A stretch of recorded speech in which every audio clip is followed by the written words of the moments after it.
June 6th, 1944, 6:30 a.m., Omaha Beach. Coxswain Raymond Book throttles down the engine. Through the spray and smoke, he can see the beach, 200 yards of open sand that looks like the surface of hell itself. Machine gun fire stitches across the water. Mortar rounds erupt in white geysers. The 32 men packed behind him are silent now, beyond fear, pressed shoulder to shoulder in a wooden coffin. They smell of gasoline, fear, and vomit. And now they are heading straight toward the killing zone. Book feels the keel scrape sand.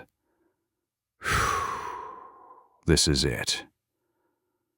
He drops the ramp, and in that instant, every advantage of military power, air superiority, naval bombardment, months of planning, means nothing. Because those men have to cross that beach, on foot, in the open, under fire. 6,000 of these boats will land on the beaches of Normandy over the next 24 hours. They will deliver 156,000 men directly into enemy fire. Without them, D-Day doesn't happen. Without them, the liberation of Europe doesn't happen. But here's what's remarkable. This boat, this crude, flat-bottomed plywood and steel box, was rejected by the US military for nearly a decade. The Navy called it unseaworthy. The Marine Corps said it was a death trap. Military planners dismissed its inventor as a Louisiana backwater mechanic with no understanding of warfare. How did a swamp boat designed to navigate the Louisiana Bayou become the most important vessel of World War II? How did one man's stubborn obsession overcome institutional resistance so deep that it nearly cost the Allies the war? To understand how this boat landed at Normandy, we have to go back to the marshlands of Louisiana, back to a problem the military refused to acknowledge, back to a time when amphibious warfare was considered impossible. And one man was determined to prove everyone wrong. August 7th, 1942, Guadalcanal. Marine Corporal Robert Leckie watches the boats approach the beach. They're Higgins boats, LCVPs in military designation. Landing craft, vehicle, personnel. But everyone calls them Higgins boats, after the crazy bastard from New Orleans who designed them. Leckie's boat hits a sandbar 75 yards from shore. The ramp drops. Not onto a beach, into chest-deep water. This is what getting across the beach really means. But Guadalcanal is a triumph compared to what came before. Gallipoli, 1915, the disaster that defined amphibious warfare for a generation. British and Anzac forces attempting to land on Turkish beaches. No specialized landing craft, just regular boats run ashore, with men clambering over the sides into the water, weighed down with 60 pounds of equipment. Turkish machine guns opened fire before the first man touched sand. 26,000 casualties in the first 24 hours. The lesson military planners took from Gallipoli was simple. You cannot land troops on a defended beach. It is military suicide. The defender has every advantage: prepared positions, interlocking fields of fire, artillery pre-sighted on the waterline. The attacker has to cross open ground, soaking wet, exhausted, disoriented, with nowhere to take cover. The beaches are nature's perfect killing field, wrote British Major General Charles Colwell in 1917. Any commander who attempts a direct assault on a fortified shore is condemning his men to a slaughter. For the next 2 decades, This wasn't just conventional wisdom. It was doctrine. The U.S. Marine Corps, tasked with amphibious operations, developed elaborate plans to avoid contested landings. They would seize undefended islands first, establish bases, build up overwhelming force. Only then approach defended positions, preferably from multiple directions, never directly from the sea. But there was a problem with this doctrine. It required time, months, even years. And by the late 1930s, as war clouds gathered, it was becoming clear that time was a luxury the United States would not have. Japanese expansion across the Pacific meant island fortresses, thousands of them. Each one required an amphibious assault. The Marine Corps had developed a theory called advanced base operations, but it depended on one critical capability they didn't possess: to land vehicles, artillery, and supplies directly onto a beach. In 1937, the entire U.S. inventory of specialized landing craft consisted of exactly 0 vessels. When Marines trained for amphibious operations, they used regular lifeboats, lowered from transport ships by davits, rowed to shore by sailors. Once in the shallow water, men climbed over the sides and waded in. Trucks, artillery, ammunition, all of that had to wait until engineers could build a pier or dock, which meant landing on undefended beaches. Which meant the entire strategic concept was built on avoiding the only battle that mattered. Major General Holland Howlin' Mad Smith, the Marine Corps' leading amphibious warfare theorist, understood the problem with brutal clarity. In 1938 testimony to Congress, he laid it out. "Gentlemen, we have developed a doctrine for island warfare. We have trained our men. We have studied the problem from every angle. And I am here to tell you that unless we can land vehicles, artillery, and heavy supplies directly onto hostile beaches, under fire, our doctrine is worthless. We will be attempting to fight a mechanized war with World War I tactics. And we will lose." But how do you build a boat that can do the impossible? It needs to navigate open ocean in rough seas, approach a beach at high speed, disembark troops and vehicles directly onto sand, retract from the beach immediately, return for another load. The Navy's Bureau of Ships had been studying the problem since 1935. Their conclusion: no such vessel is practical. The engineering challenges are insurmountable. A boat shallow enough to beach itself is too flat-bottomed to survive ocean swells. A ramp that can lower onto a beach creates a weak point that will break apart in heavy surf. A vessel that can carry vehicles is too large to maneuver in shallow water. And any boat designed to run ashore repeatedly will destroy its hull on sand and coral within hours. The Navy's official recommendation was to focus on better lifeboats and faster pier construction. The Marine Corps, facing the reality of Pacific warfare, quietly despaired. And then, in the summer of 1938, a young Marine Corps officer named Victor Brute Krulak found himself in a Japanese newsreel theater in Shanghai. Krulak was an intelligence officer, monitoring the Sino-Japanese War, and on the screen in front of him, he watched something that shouldn't exist. Japanese forces conducting a full-scale amphibious assault on a Chinese beach, with specialized boats that drove right up onto the sand, ramps that dropped from the front, troops and light tanks rolling directly into combat. Krulak watched the footage 3 times. Then he bought a copy of the newsreel and shipped it to Marine Corps headquarters, with a simple message. The Japanese have solved the problem. We need to build this boat immediately. The boat Krulak saw was the Daihatsu-class landing craft. It was crude, a steel box with a front ramp and a diesel engine. But it worked. The Japanese had been using them in China since 1937.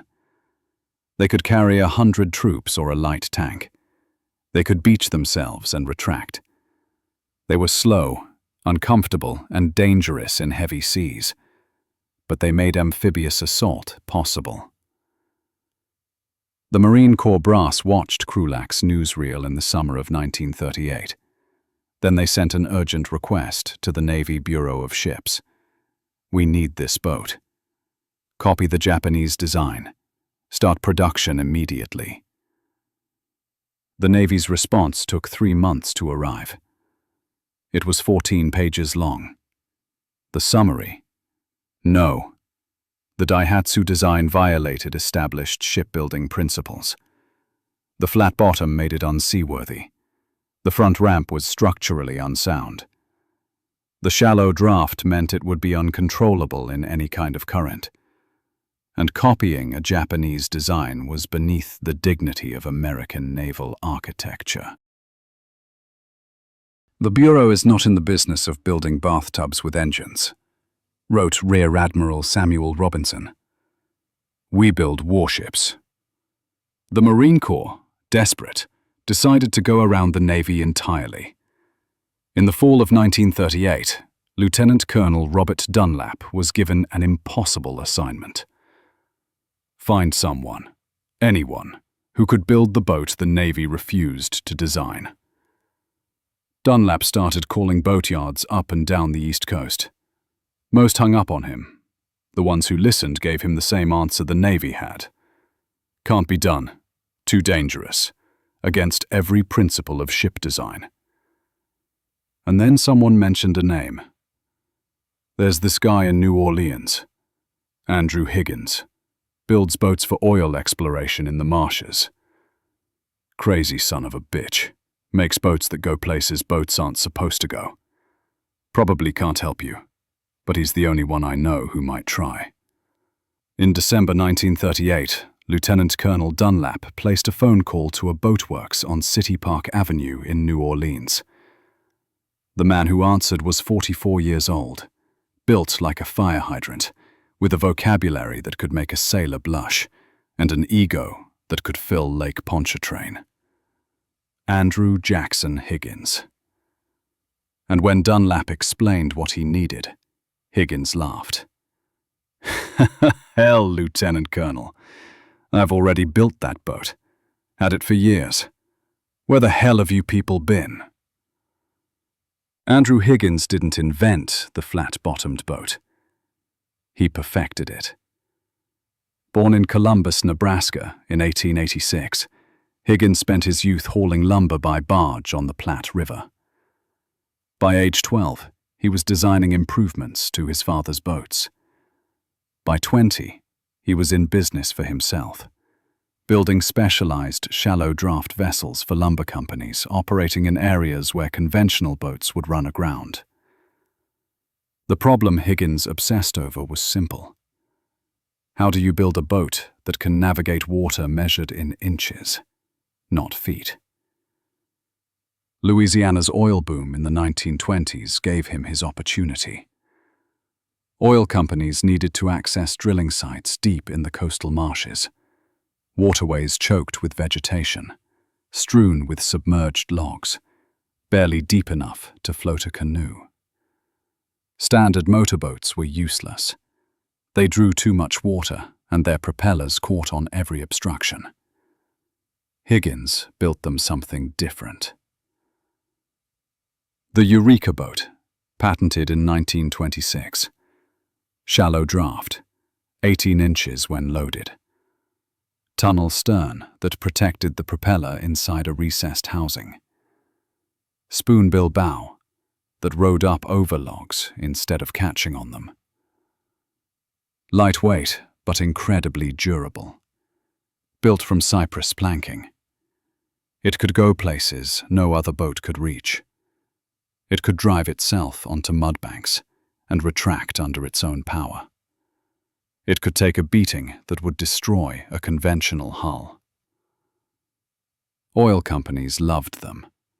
Trappers loved them. Bootleggers, rumming Canadian whiskey through the marshes during Prohibition, loved them even more. By 1930, Higgins Industries was producing dozens of specialized craft per year. Not pretty boats, functional ones. Crude, loud, uncomfortable, but absolutely reliable in conditions where reliability meant the difference between reaching home and dying in a swamp.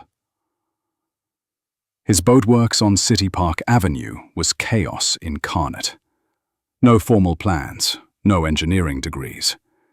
Higgins would sketch a design on whatever paper was handy, sometimes the back of a dinner menu, hand it to his crew, and expect a finished boat within days. If it didn't work, they'd tear it apart and rebuild it. Trial and error, refined by obsessive attention to what worked in the real world. When Lieutenant Colonel Dunlap explained what the Marine Corps needed, a boat that could beach itself, discharge troops, and retract, Higgins didn't see an impossible challenge. He saw a swamp boat with a ramp. "I've been running boats onto mudbanks for 15 years, Higgins told him. "You're just asking me to do it on sand, with people getting off instead of equipment getting loaded. Hell, that's easier." In January 1939, Higgins submitted plans to the Marine Corps for what he called the Eureka with Bow Ramp. Take his existing shallow draft design, add a hinged ramp at the front that could lower onto a beach, reinforce the bow to absorb the shock of repeated groundings, add a reverse gear powerful enough to retract from sand under load. The Marine Corps Equipment Board examined the design and invited Higgins to submit a working prototype for testing at Quantico, Virginia. The Navy Bureau of Ships, learning of this end run around their authority, was furious. In May 1939, Higgins arrived at Quantico with 3 boats. Not one prototype, 3. All variations on the same theme, each testing a different ramp mechanism and bow reinforcement approach. The Marine Testing Board was skeptical. These boats looked nothing like military vessels. They were built from plywood and mahogany, not steel. The ramps were operated by simple cables and pulleys, not hydraulics. The entire design looked like something hammered together in a backyard workshop. "Gentlemen," Higgins announced to the assembled officers, "you're about to see something the Navy says is impossible. Watch carefully. Some of you are smart enough to understand what you're seeing." The first test: navigate rough water. Conventional shipbuilding wisdom said a flat-bottomed boat would pound itself apart in moderate swells. Higgins's boats were put through exercises in the Potomac River during a storm. Waves breaking over the bow. Brutal, hammering impacts. They performed flawlessly. The shallow draft and tunnel stern meant they rode over waves instead of cutting through them.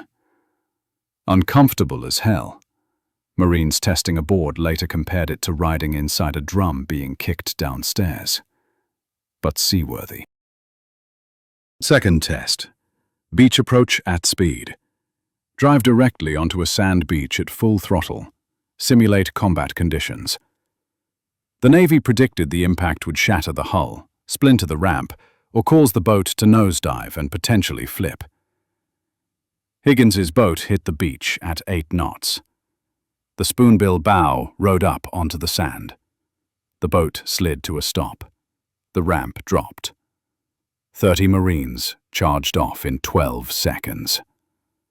The boat sat there, intact, engine idling. Higgins gunned the reverse, and it slid back into the water without hesitation. They ran the test 11 more times. Different beaches, different angles, different loads. Every time, the boat performed exactly as Higgins had promised. The Marine officers were stunned.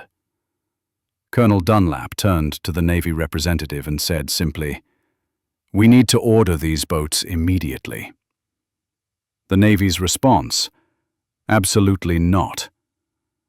What followed was one of the most frustrating bureaucratic battles in U.S. military history.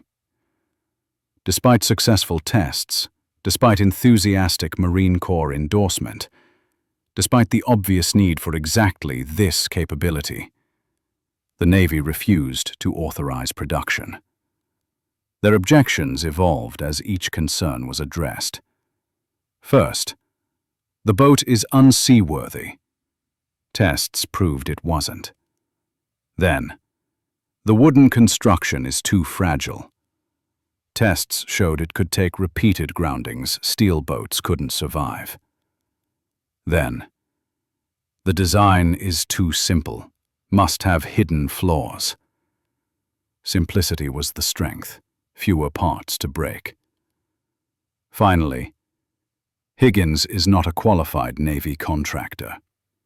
This, at last, was the real objection. The Bureau of Ships had been developing their own landing craft design for years. A steel-hulled, hydraulic-ramped vessel that looked like a proper naval craft. It didn't work very well. Too heavy, too slow, couldn't retract from beaches, required a crew twice the size of Higgins's boat. But it was being designed by proper naval architects at proper shipyards, with proper contracts. Through 1939 and into 1940, the battle raged. The Marine Corps pleaded for Higgins boats. The Navy ordered their own design instead. Marine testing boards gave Higgins's design perfect scores. The Navy ordered more tests. Higgins's boats passed every test. The Navy invented new tests. Meanwhile, the world was burning. Germany invaded Poland in September 1939. France fell in June 1940. The Pacific situation deteriorated by the month, and the United States Marine Corps was still training for amphibious assault in regular lifeboats, because the Navy refused to authorize production of the one boat that actually worked. By late 1940, the situation had become absurd. Higgins was building boats for the British, who had no such bureaucratic hang-ups and desperately needed landing craft. American Marines were training with British-purchased Higgins boats, built in New Orleans, shipped to England, then loaned back to the US for training exercises. The US military was renting American-made boats from the British because the US Navy wouldn't buy them directly. Something had to break. In November 1940, Congress got involved. Senator Harry Truman, investigating military preparedness, heard testimony about the landing craft situation. He was not pleased. "Let me understand this," Truman said to the Navy representative. "The Marine Corps says they need this boat. The boat exists, it works. The British are buying them, but we aren't because... Why exactly?" The Navy official's answer involved phrases like proper procurement procedures and qualified contractor standards and established naval architecture principles. Truman cut him off. "That sounds like the Navy is more interested in their pride than in getting Marines across a beach. That's going to change." Under congressional pressure, the Navy finally, grudgingly, authorized a small initial order. 50 boats. A test contract, they called it. Barely enough to equip a single invasion. Higgins got the order in December 1940. He celebrated by expanding his facility, hiring 300 new workers, and beginning design work on the next problem. How do you land a tank? Because Andrew Higgins understood something the military was still learning. The boat that lands infantry is only half the solution.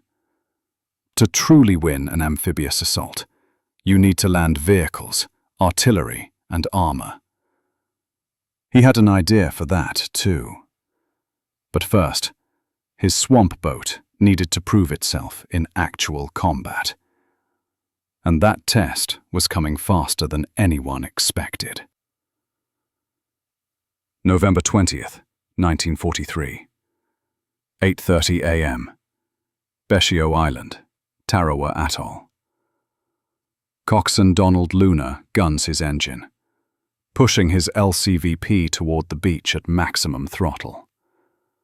Behind him, 31 Marines from the 2nd Division sit in tense silence. They've been briefed. They know the plan. High tide will carry them over the coral reef, straight to the beach. Except, the tide predictions were wrong. Luna feels his keel scrape coral. Not sand. Coral. 700 yards from the beach. 700 yards. The boat stops, dead in the water, sitting on a reef, with the entire Japanese garrison of Beshio Island able to see them clearly. Luna has maybe 10 seconds to make a decision before the Japanese artillery finds his range. He drops the ramp. This is where amphibious warfare was supposed to die. This is the scenario every military theorist warned about. Troops disembarking into chest-deep water, under direct fire, with football field distances to cross before reaching any cover. The Marines step off into the lagoon and start wading. Machine gun fire erupts from the beach. Mortars begin falling. The water around Luna's boat turns white with impacts, then red with blood. But Luna doesn't retreat. He can't. There are more waves coming, more boats, more Marines who need to know where the reef is, how deep the water is, what they're facing. He stays with his boat, using it as a landmark, pulling wounded men from the water, waving other coxswains toward channels where the water might be deeper. A shell hits his engine compartment. The explosion kills his engineer instantly and jams the ramp mechanism. Luna grabs an axe, chops through the cables himself, and manually forces the ramp down so Marines in the water can use the boat for cover. 14 Marines huddle behind Luna's boat as it burns. He stays with them, providing cover fire with a rifle pulled from a dead Marine, until the flames reach the fuel tanks. Then he drags the last wounded man into the water and swims. This scene played out across dozens of boats. Tarawa was the nightmare scenario. Everything that could go wrong did go wrong. But what military observers noticed was that even in catastrophic conditions, the Higgins boats kept coming. Coxswain Julius Pratt made 4 runs to the reef under constant fire. On his 4th approach, a mortar round blew off his entire bow ramp. He beached the boat sideways so men could climb over the gunnels instead. Coxswain Michael Henderson's boat took machine gun fire that killed 6 Marines before they even reached the ramp. Henderson kept going. 2nd wave, 3rd wave, 4th wave, bringing ammunition when troops ran out, evacuating wounded so they didn't die in the lagoon. By the end of the first day at Tarawa, 1,500 Marines were casualties. 73 boats were damaged or destroyed. 17 coxswains were killed. But they took the beach. Not because the plan worked.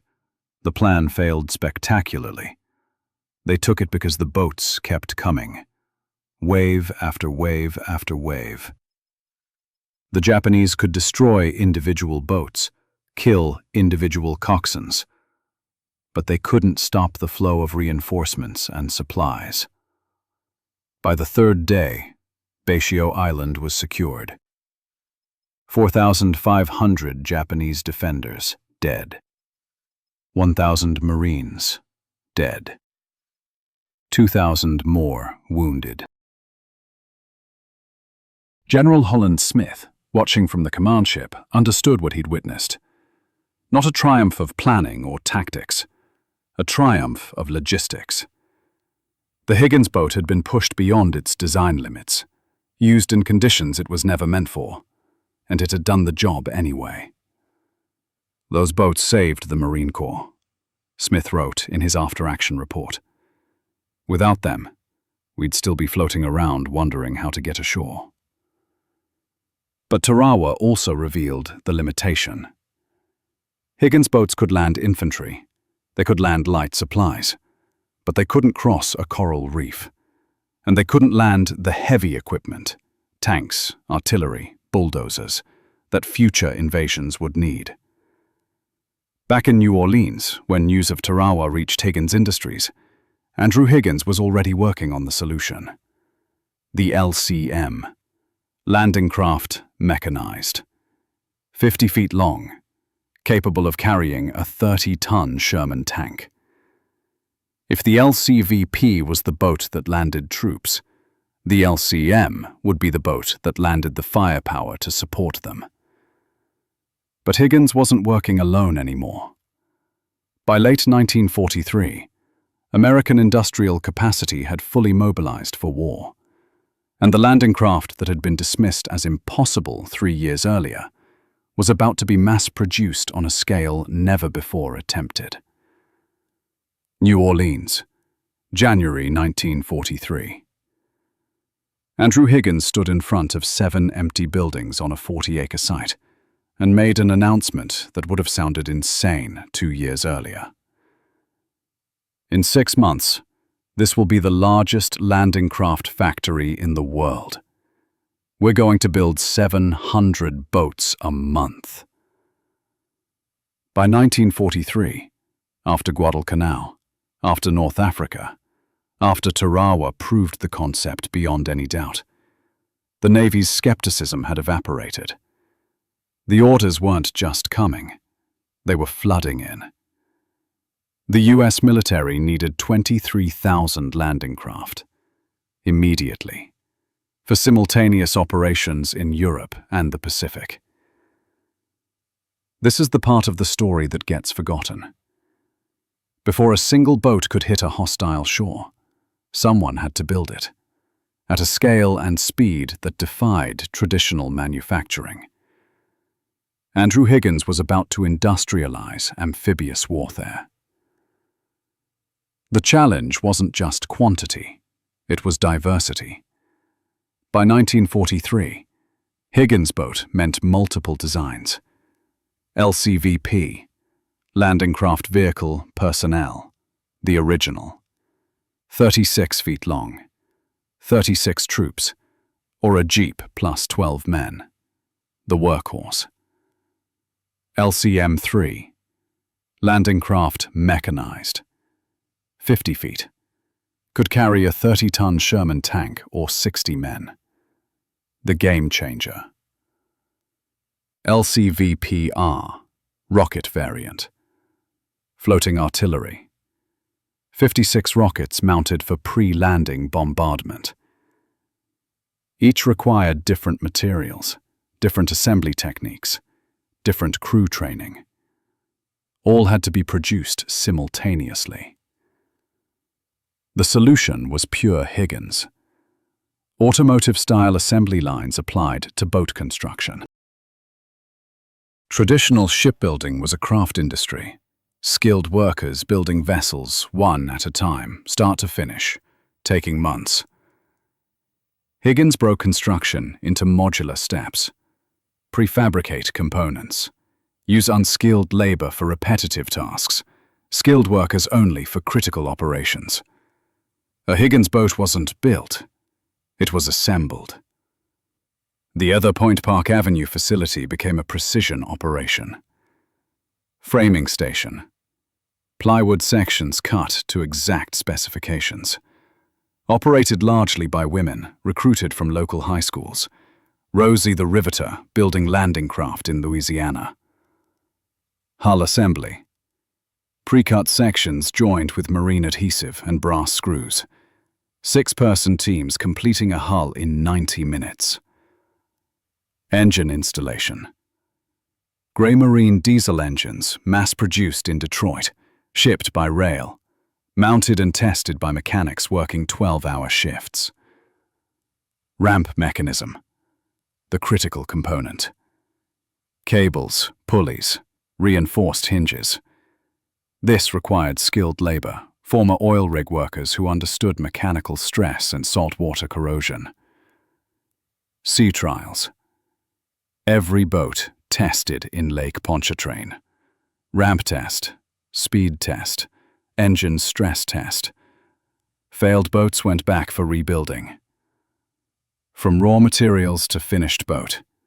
3 weeks for an LCVP. 4 weeks for an LCM. By mid-1943, Higgins Industries employed 20,000 workers, running 3 shifts, 24 hours a day, 7 days a week. The factory never stopped. Higgins paid black workers the same as white workers, revolutionary in 1943 Louisiana. When local unions protested integrated work crews, Higgins told them where to go. "I need people who can build boats. I don't care what color they are." But quantity meant nothing without quality. Every single boat was tested before delivery. Higgins maintained test pilots who spent their days deliberately abusing brand-new landing craft in Lake Pontchartrain. If anything failed, the boat went back. "It Navy counts boats," Higgins would say. "I count Marines who come home." This philosophy extended to continuous improvement. Combat reports from the Pacific arrived weekly. This component failed. This flaw caused problems. This modification worked brilliantly. Higgins would read them personally and implement changes immediately. Example: early LCVPs had manual ramp releases. Under fire, coxswains couldn't release fast enough. A letter from Tarawa: "We need a foot pedal release, both hands on the wheel in combat." Higgins had foot pedal releases designed, tested, and installed on all new boats within 3 weeks.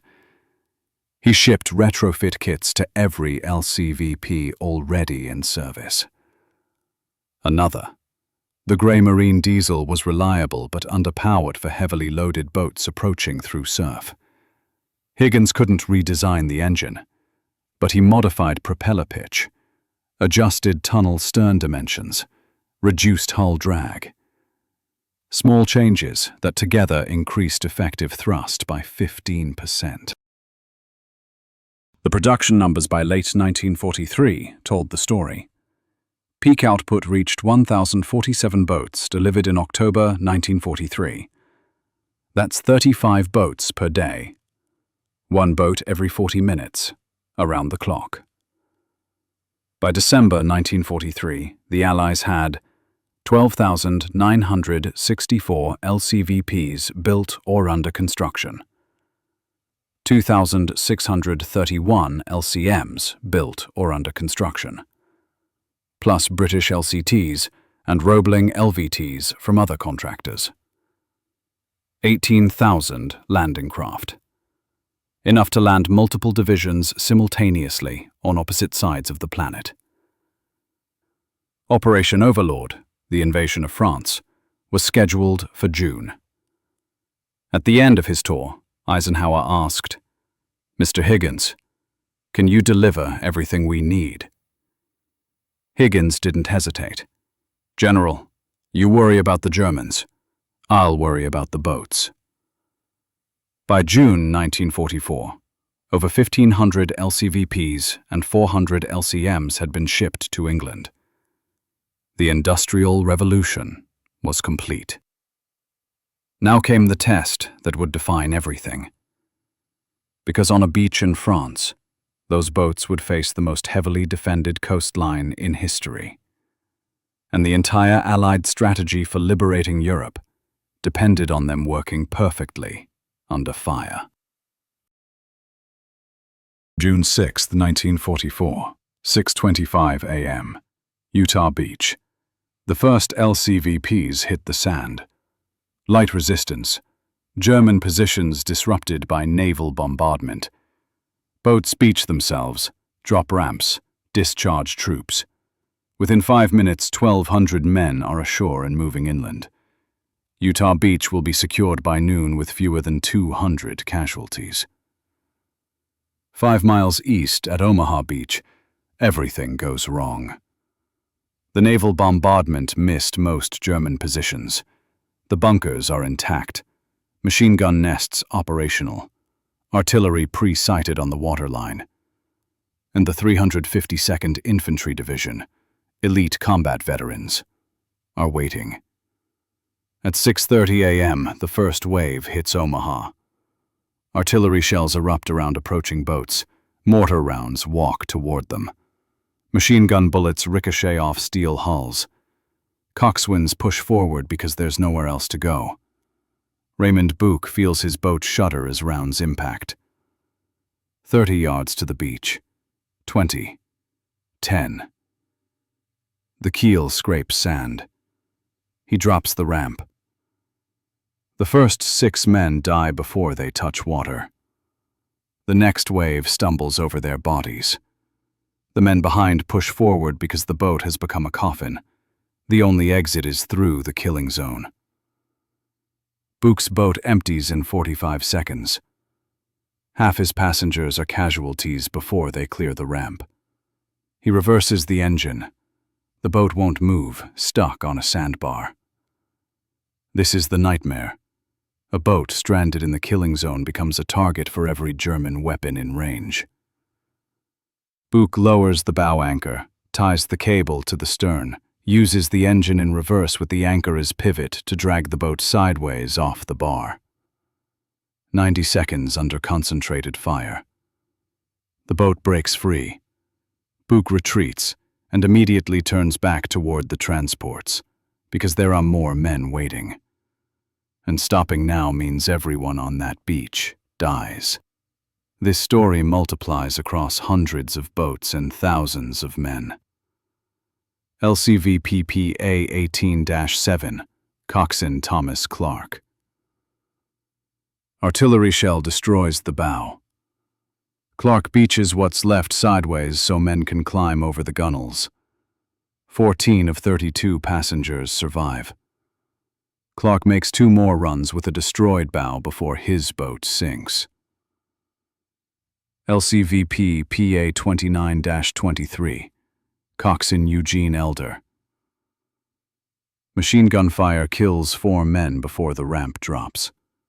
Engine damaged, can't retract. Elder stays with the boat, using it as cover, pulling wounded from the water. Saves 19 men before evacuation.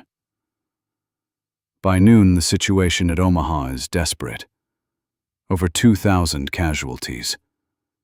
Units disorganized, pinned down. Commanders consider abandoning the beach. And then the tide turns.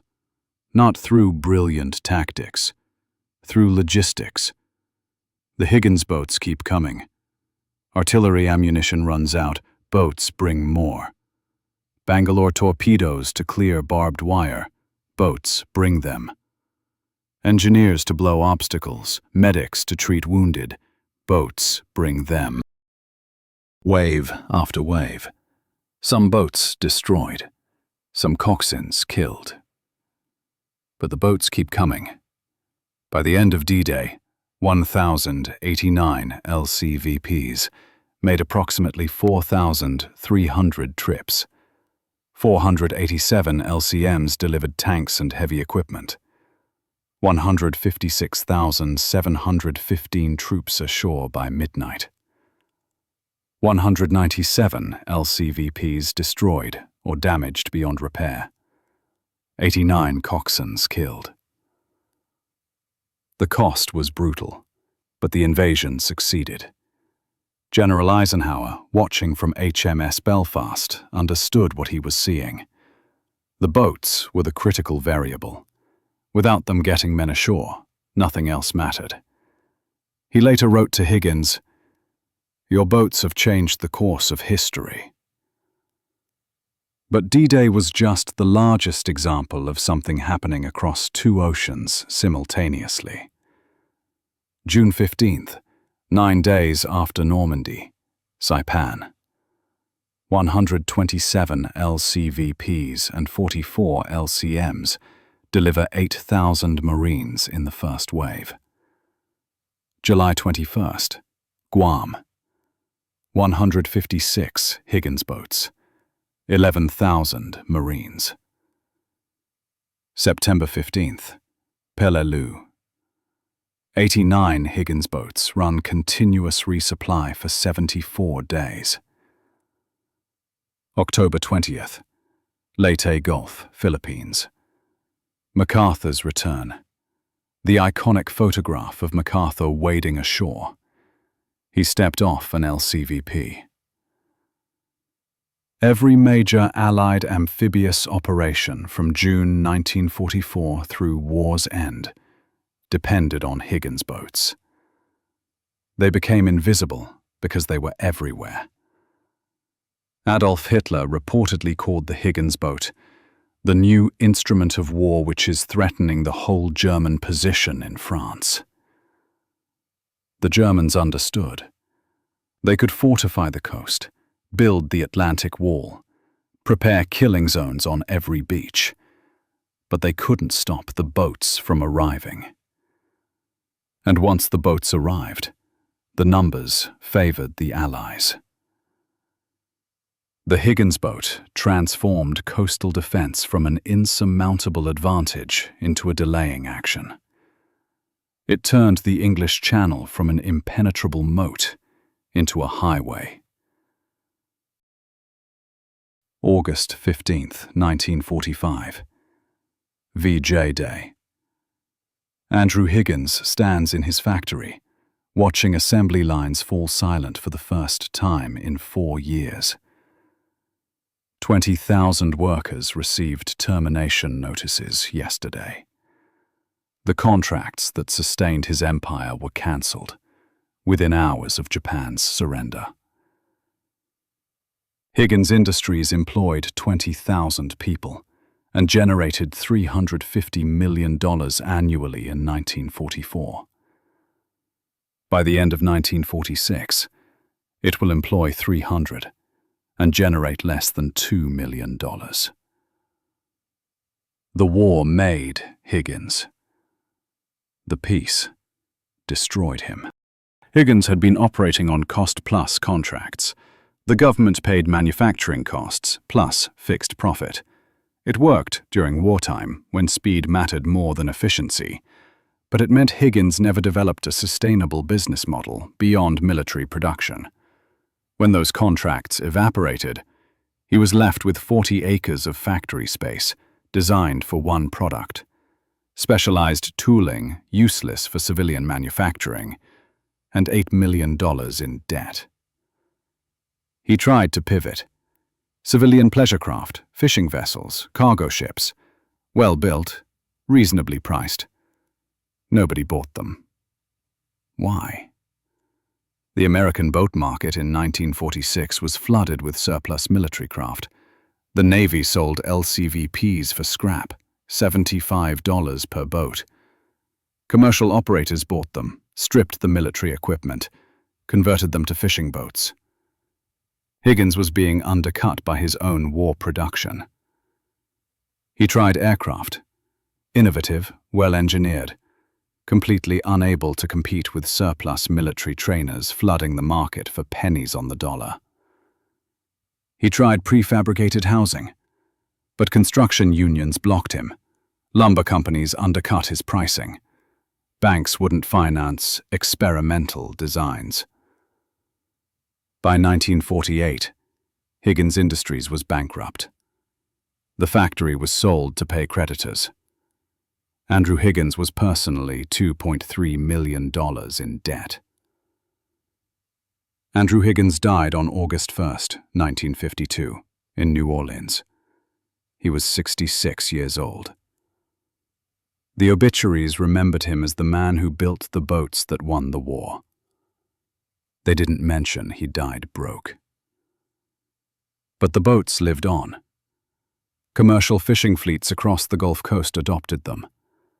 The flat bottom and shallow draft made them perfect for coastal waters. The diesel engine ran for years with minimal maintenance. By 1950, over 3,000 former LCVPs operated as fishing vessels. Ferry operators loved them.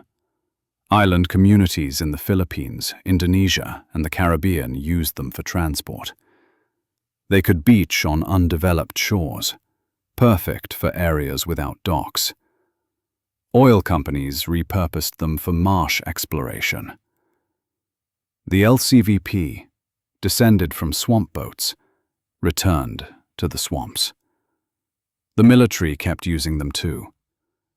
The French in Indochina and Algeria, the British in Malaya, the nationalists during the Taiwan evacuation. The Korean War saw the same boats that landed at Normandy, landing Marines at Incheon 6 years later. Some kept going for decades.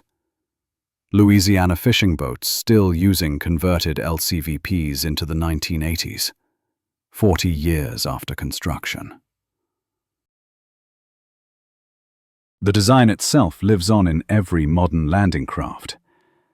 The LCVP established the template: bow ramp for quick disembarkation, shallow draft for beach approach, protected propeller in tunnel stern, armored plating for troop protection.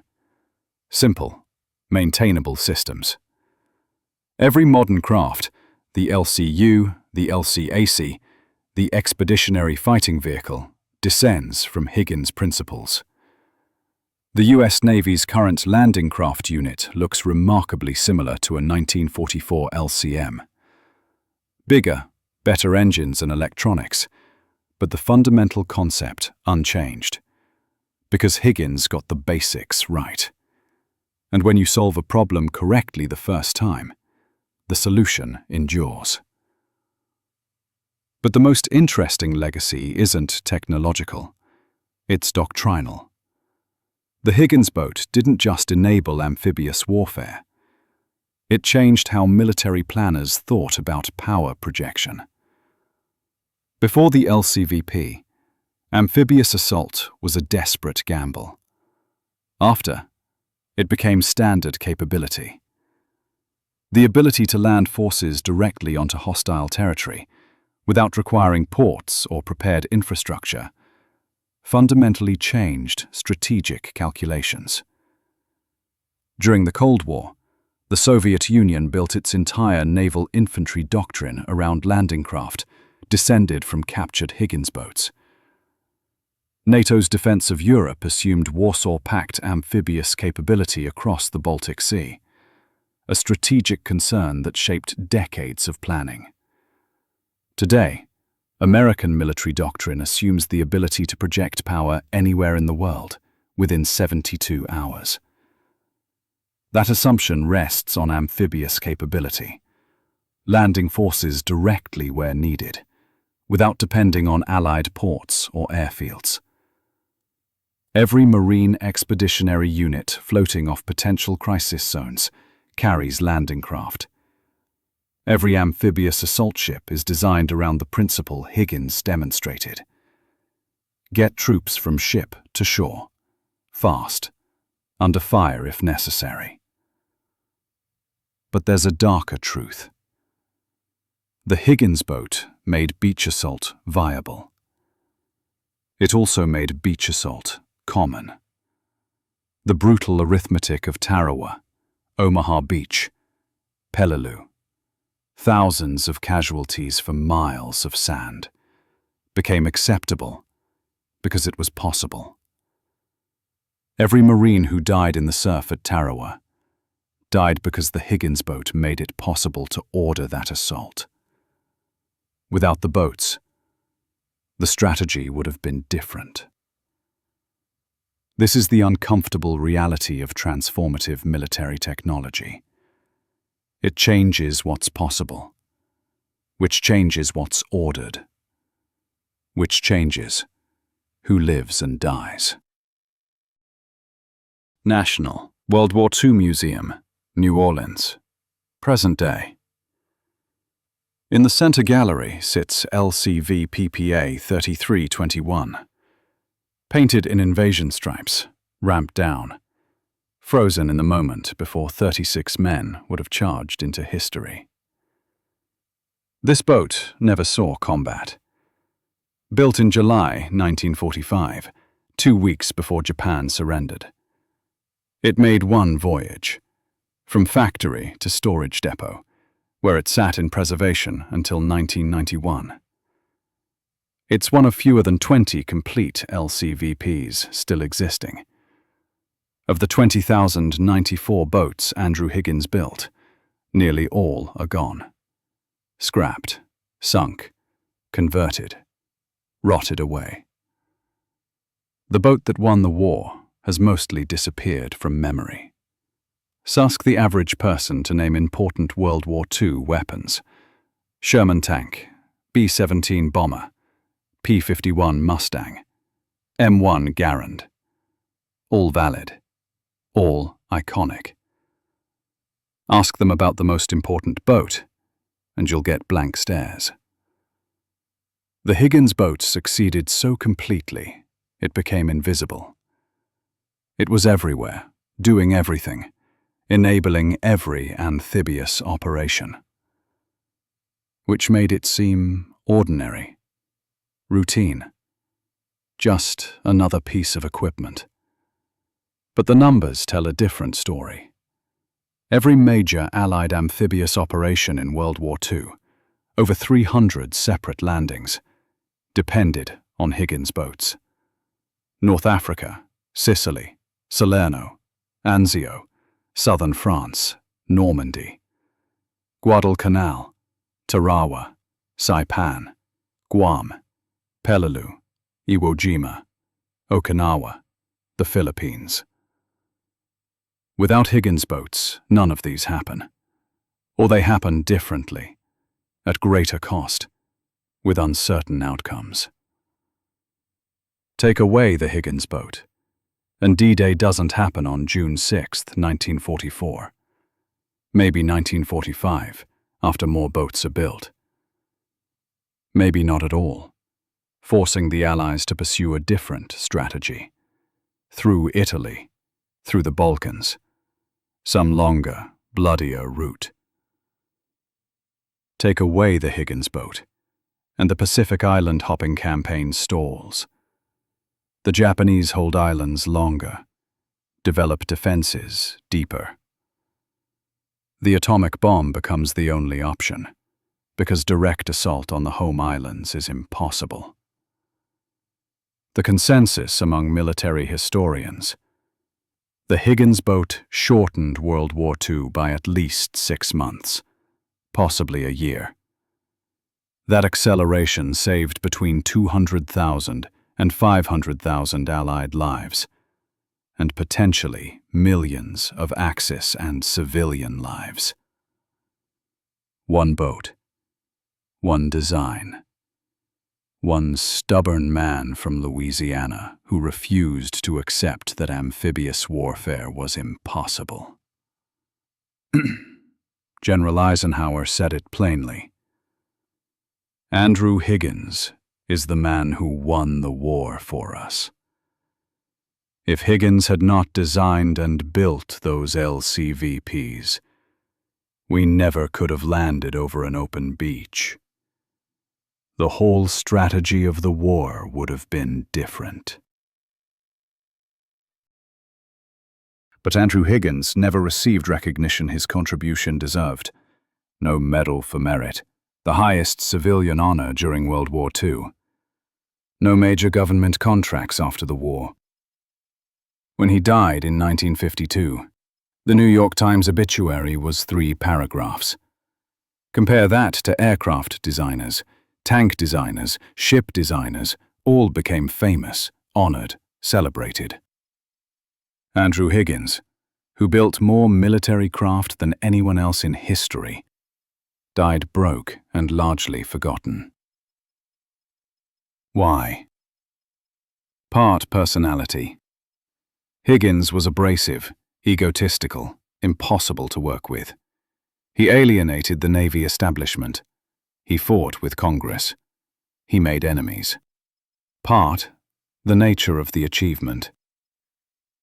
Landing craft aren't sexy. Not fast like aircraft, powerful like tanks, imposing like battleships.